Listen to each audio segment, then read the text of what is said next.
Reading in bed.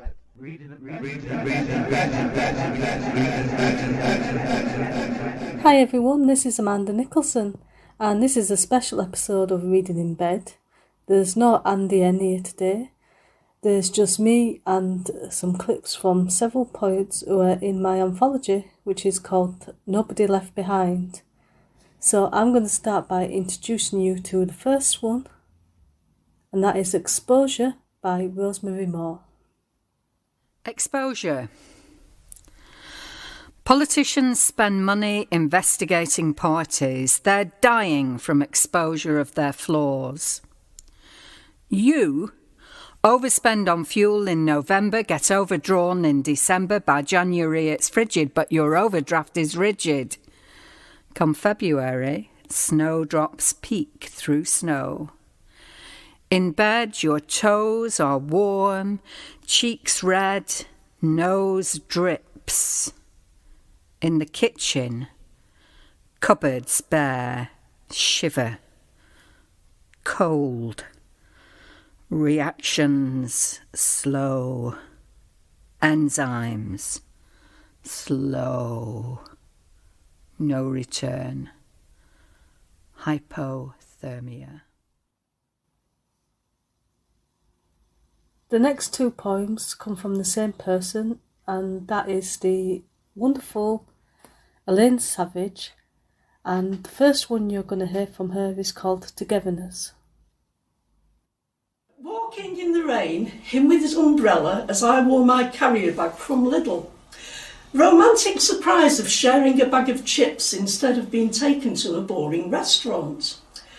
Despite living in the car, I am loving my new kitchen, a gift from the pound store, a blue washing up bowl. Who cares about running water when you can see the sky in a bit of plastic? It's so romantic every night, a view of the stars. I only need to stick my head out of the car window. Who needs leg room to sleep when you can get your leg over whenever you fancy it, gear stick permitting? We also have our very own bar, yes, almost a pub. Whoever said that White Lightning cider was a few sups short of a cocktail has little taste.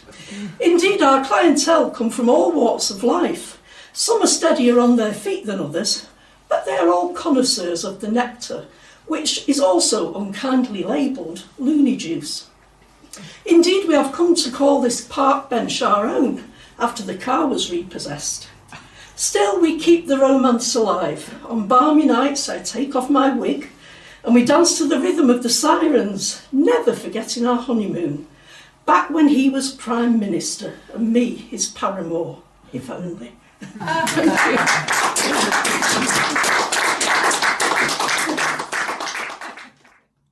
And now you're going to hear another poem from Elaine Savage, and this one's called Foxy. The local foxes have started to befriend me, probably because I smell, having cut down to one shower a week, to save on the lecky. The other night I got out of my car and there was one of our local foxes just looking at me. The fox came over and sniffed me, nodding his head in an approved way. Obviously, not showering much is an advantage in Foxland. I followed him and soon we came to his lair.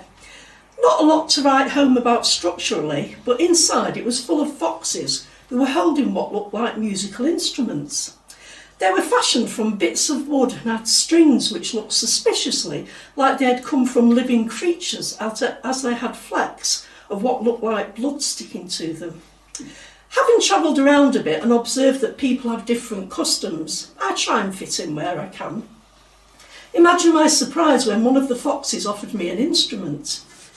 It was not the guitar or banjo of my dreams, but it did have 4 strings. Nothing in the way of frets, but then my fretting was enough. I began strumming the instrument and singing. Initially the foxes seemed happy. Halfway into my set, one of them stood up and said, "We were promised Springsteen if we made the instruments." Then they all started to get angry. Well, I did what any red-blooded woman would do in those circumstances. I offered them a recording deal. And that is why me and the feral slow foxes are trying to hit the big time. Thank you.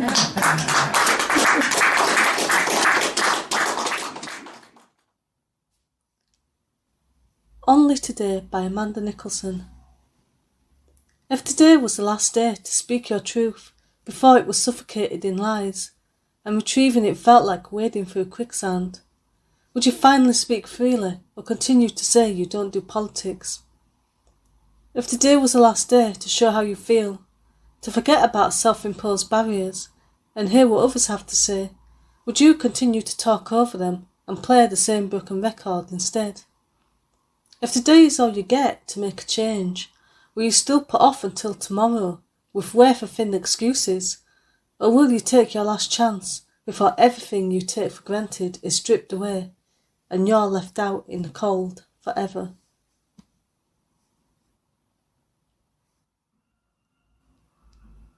Before I introduce the last poem, I just want to remind you that the anthology is out on the 27th of January, so if you're listening to this podcast before then, it can be pre-ordered from Amazon and various eBook platforms, as well as in paperback.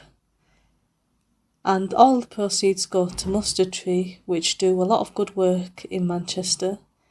So get a copy of the book and support the charity. And the last poem that you're going to hear is by Ruth O'Reilly, and this is called No Vaccine for This. No Vaccine for This by Ruth O'Reilly. I'm wearing a jumper. I'm wearing a hat.